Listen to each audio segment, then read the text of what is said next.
I was 26, broke and desperate. Life had a way of cornering me, pushing me into places I never thought I'd end up. Rent was overdue. My fridge was empty, and the weight of survival pressed on my shoulders like an iron cage. I worked long hours as a junior assistant in a corporate office, answering calls, filing reports, running errands, anything to keep the paycheck coming, even though it barely covered my bills. My boss, Mr. Jonathan, was a man of presence. He was tall, broad-shouldered, with a deep voice that commanded respect. At 59, he was sharp-minded, disciplined, and well-spoken. Despite his age, there was something powerful about him, an energy that made people listen. But beyond that, he was kind. He wasn't the type of boss who barked orders or belittled his employees. He carried himself with dignity and treated everyone fairly, even me, a struggling young woman trying to find her way. He noticed small things about people. The way someone sighed after a long meeting, the hesitation in their voice when they spoke. And he noticed me, too, not in an inappropriate way, but in a way that made me feel seen. He'd ask, "Did you have lunch?" when he knew I hadn't. Some days, he'd leave an extra sandwich on my desk without saying a word. It wasn't a grand gesture, just enough to let me know he cared. One evening, after everyone had left the office, I stayed behind to finish some paperwork. My eyes burned from exhaustion. Mr. Jonathan noticed. Jonathan walked past me, then stopped and turned back. "You shouldn't stay so late. It's not safe for a young woman alone," he said, his concern clear. "I just need to finish this report," I replied, forcing a smile. He looked at me for a moment, then walked to his desk, took out his wallet, and pulled out a crisp $100 bill, placing it in front of me. "Go home, get some rest, and eat something good," he said. I stared at the money, shocked. "I can't," I started, but he cut me off. "Don't argue," he said, his voice firm yet kind. "Consider it a bonus." I hesitated but took the bill. "Thank you, sir," I said softly. He smiled, leaning against his desk. "That's what I like about you," he said. "You're proud, but you're struggling. You remind me of myself when I was young." I didn't know how to respond. No one had ever compared themselves to me before, especially not someone as successful as him. Over the next few months, his kindness became even more noticeable. When my landlord threatened to evict me, he coincidentally raised my salary. When I got the flu, he sent his driver to take me to a private doctor. It was strange how he looked after me. He never crossed the line, never made me feel uncomfortable, but his presence in my life seemed to grow stronger with each passing day. Then one evening, everything changed. Just as I was about to leave, he called me into his office. His face was unreadable, but there was a seriousness in his eyes that made my stomach tighten. I sat across from him, waiting. "I have something to say," he began, folding his hands on the desk. "And I need you to listen carefully." He paused, then continued, "You're struggling. I see it. And I want to help you." His voice was steady, but there was something deeper in it. Not just with money, with life. I shifted in my seat, uneasy. "I appreciate everything you've done for me, sir. Really, I do." He exhaled, choosing his words carefully. "Marry me." The room fell silent. I blinked, certain I hadn't heard him right. "What?" I asked. "Marry me," he repeated. "I can give you a life you've never dreamed of. Security, stability, respect." I couldn't breathe. My mind raced, trying to make sense of what was happening. "You're young," he continued.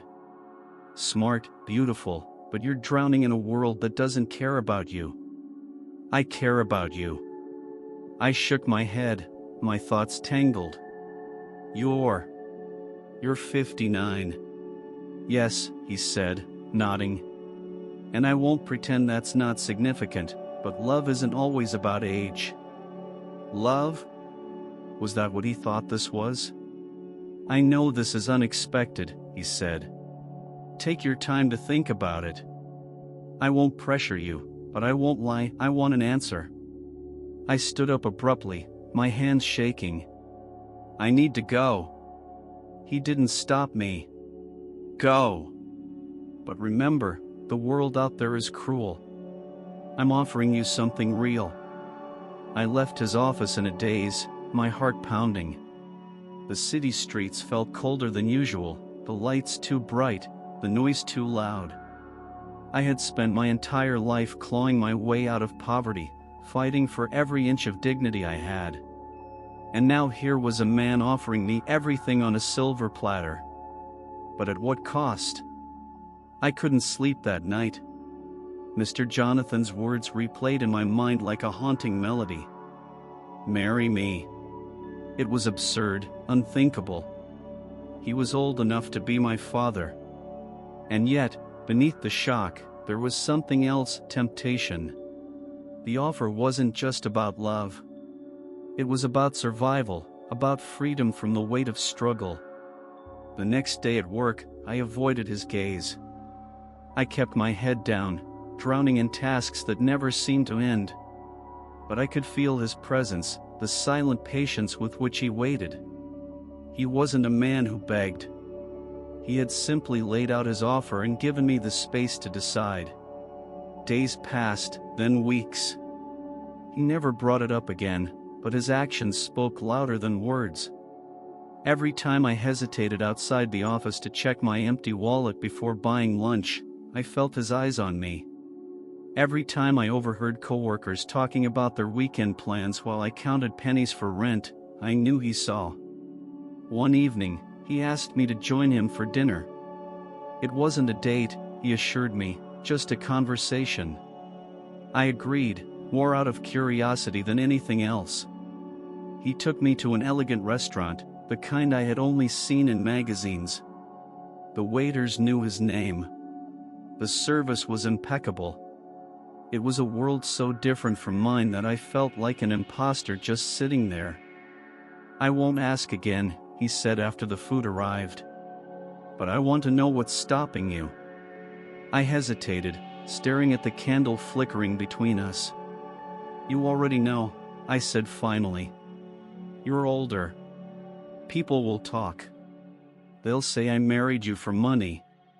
People will always talk, he replied smoothly. What matters is what you and I know. I swallowed hard. And what do we know? That I can give you a life most people only dream of. His voice was calm, steady. Not just money, but stability. You will never have to struggle again. I had spent so long fighting, trying to carve out a life for myself, that the idea of simply being taken care of felt foreign. And in return, I asked carefully. Loyalty, respect, a real partnership. He leaned back, watching me closely. I won't demand love, that comes with time, but I need to know you'll stand beside me as my wife. It was an offer crafted with precision. There was no desperation in his tone, no pleading. He was giving me a choice, one that was difficult to refuse. I thought about it constantly after that night. I went over every possibility, every outcome. Would I grow to love him? Could I live with a man I admired but didn't desire? Was security worth the cost of youth and passion? I confided in my closest friend, hoping for clarity. She was blunt. You'd be stupid to say no, she said. You're struggling, and he's offering you a way out. You think real love exists? Look around. Everyone's settling for something. Still, I hesitated until one night when my landlord slipped an eviction notice under my door. That was it, the final push. I wasn't brave enough to fight against fate anymore. The next day, I walked into Mr. Jonathan's office, my decision made. He looked up from his desk, waiting. "Yes," I said simply. A slow smile spread across his face, but he didn't look surprised. He had known all along that I would say yes. The wedding was small and private. No grand ceremony, no emotional vows, just a quiet exchange of rings and signatures on a marriage certificate that changed my life forever. I moved into his house, a mansion compared to the shoebox apartment I had barely afforded. I had closets full of clothes, a personal driver, the freedom to walk into any store and buy whatever I wanted. And yet, I felt like a guest in my own life. He was a good husband, never unkind, never forceful. He respected my space, gave me time to adjust, but I felt like a piece of art displayed in a beautiful home, admired, but never truly known. Months passed. I played the role of the devoted wife, attending social events, standing beside him with a practiced smile. People whispered, of course, the young wife and the older, wealthy husband. I ignored them. I told myself I had made the right choice. But at night, lying in a bed that felt too big, surrounded by luxury that felt hollow, I couldn't shake the feeling that I had traded one kind of emptiness for another. Years passed, and my life became a routine of quiet comfort. Mr. Jonathan was everything he promised to be, respectful, generous, and unwavering in his commitment. I wanted for nothing. I had wealth, security, and a status I had never imagined possible. People treated me differently now, with deference and admiration. But beneath the surface, I felt nothing. No excitement, no passion, just a carefully maintained existence built on gratitude rather than love. I never gave him children. I told him I wasn't ready, that I wanted to focus on our life together. He never pressured me, though I knew he wished for an heir. It was easier this way. A child would have made my escape impossible. Then Darcy came back into my life. He was my past, reckless, passionate, familiar. We had been young together, struggling in the same world, dreaming of a future that had never come. When I ran into him by chance at a charity gala, my heart stuttered. He looked the same, maybe a little older, a little sharper, but the fire in his eyes hadn't dimmed. He saw me not as Mrs. Jonathan, the wealthy wife of an older man, but as the girl he used to know. "You disappeared," he said, his voice low. "One day you were just gone." I laughed lightly, though my chest ached. I didn't disappear. I just chose a different life. He studied me, seeing through the polished exterior. "And is this the life you wanted?" I had no answer. It started with stolen moments. Coffee here. A lingering conversation there. He was everything my husband wasn't: young, impulsive, unpredictable. With him, I remembered what it felt like to be wanted, not just cherished. I told myself it was harmless, that I was only indulging in nostalgia. But deep down, I knew better. The affair began on a stormy night. I told myself I wouldn't cross the line. But when Darcy kissed me, I didn't stop him. For the first time in years, I felt alive. Guilt came later, creeping in like a slow poison. I told myself I should end it, that I owed Mr. Jonathan more than betrayal. But I didn't stop. Couldn't. Darcy fed the part of me that had been starving. He made me feel young again, reckless, free. But freedom comes with a price. He hated that I belonged to another man. He wanted me for himself, fully, without conditions. And so the whispers of escape began. Mr. Jonathan trusted me completely. He had signed over assets in my name, given me control over bank accounts, made me his beneficiary. He never imagined I would use it against him. But I had already chosen my path. "I can't leave with nothing," I told Darcy. I need security. His smile was slow, knowing. Then take it. It was easier than I expected. A few transfers, some forged signatures, and the fortune my husband had built was now in my hands. I watched him every day, still kind, still devoted, still utterly unaware of the woman I had become. On his 65th birthday, I left. I didn't say goodbye.